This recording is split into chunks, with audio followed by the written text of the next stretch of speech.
and welcome back. Today I'm going to recreate a painting from one of my all-time favorite animation studios, Studio Ghibli. Studio Ghibli is responsible for some of the most iconic animation films of our time, with titles like Howl's Moving Castle, Kiki's Delivery Service, My Neighbor Totoro, Princess Mononoke, Spirited Away, and most recently, The Boy and the Heron. The co-founder of Studio Ghibli also happens to be one of my all-time favorite artists, Hayao Miyazaki. Despite some conflicting conjecture about how to pronounce Studio Ghibli, it is in fact Ghibli and not Ghibli. But I don't think they're gonna come for your anime viewing license if you're not pronouncing it right. Now, if you're wondering where he got the name, reportedly he's always had a fascination with aircraft, which you'll see in many films like Porco Rosso and The Wind Rises. But according to Miyazaki himself, it's just a random name that he got from a plane.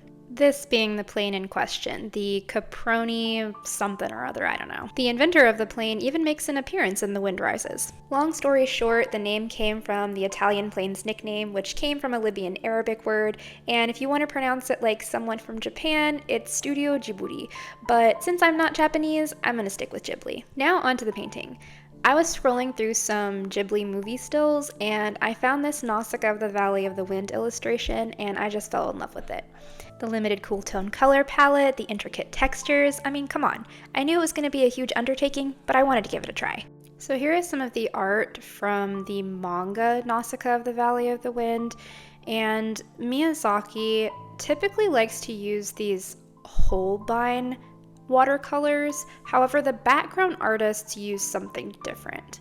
Now, I really wanted to stay true to this characteristic Ghibli style that we're all familiar with, and one of the background artists that typically works on Ghibli films is Kazuo Oga, and while he isn't the artist on Nausicaa, I still wanted to stick to this style. So getting the right medium for this project was really important to me, and after doing a little bit of research, or a lot actually, I found out that most of the background artists for Ghibli use either poster paints or gouache, and since I already have gouache, that was my choice here. So yeah, let's get started. Typically I like to use this cold press watercolor paper when I'm working with gouache. I don't know if it's the top choice, but my art budget is currently none $100 and 0 cents, and it's what I have, so it's what I'm gonna use. And I am still fairly new to using gouache. I believe I've painted with it now probably less than 5 times. I'm still learning the medium and I'm far from an expert with it. But if you'd like to hear some of the things I've learned about gouache, the number one thing that I would say I have gleaned from using it is that you have to be really patient with it. It is a medium that reactivates with water, and so if you don't take your time with the layering, you will typically end up with a very muddy looking work of art. Now, somewhat contradictingly, they also dry out extremely fast, so make sure that you're putting your lid on your gouache at all times or you will have some crusty paint. And now for a soothing ASMR moment.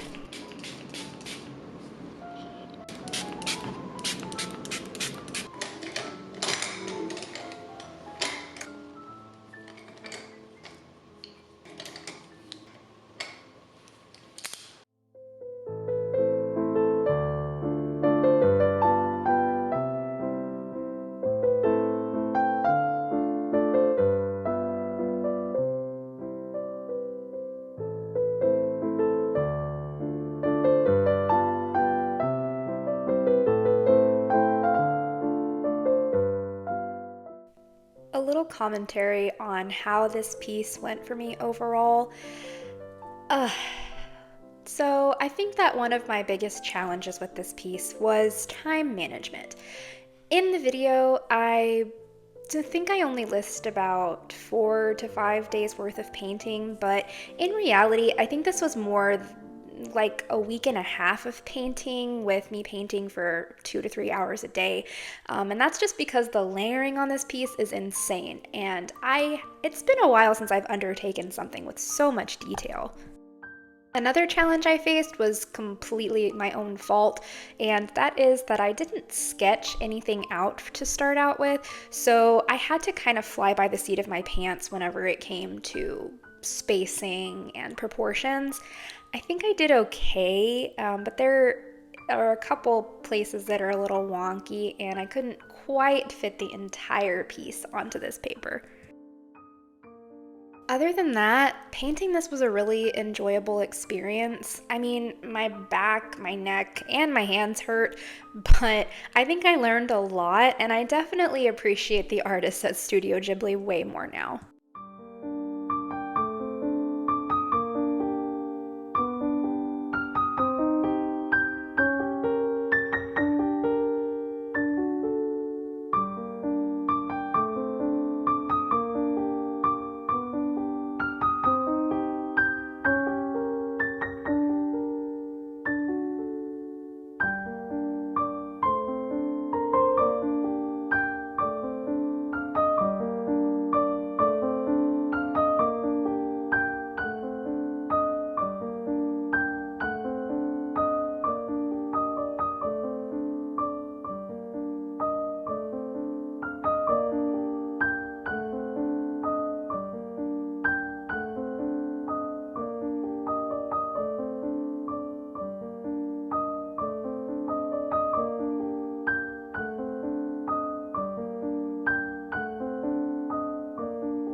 On my final day of painting, I needed a little pick-me-up, so I decided to try and hype myself up with a dance break, I guess.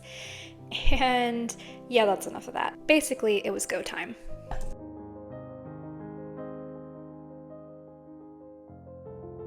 And cue the raccoon hands because I also needed chocolate to get me through this.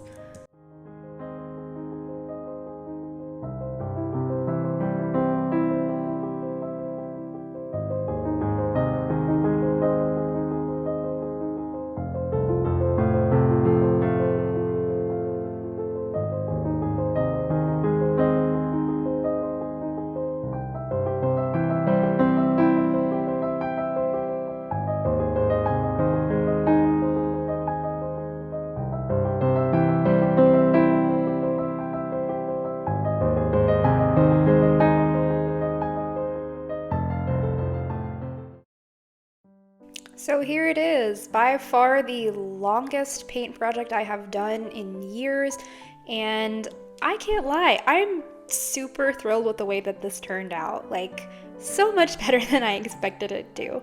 I'm actually kind of obsessed with it. Also, I don't have a great scanner, but I went ahead and did a scan of this so that you could see a side-by-side. Please let me know what you think in the comments, and thank you so much for watching. I'll see you in the next one.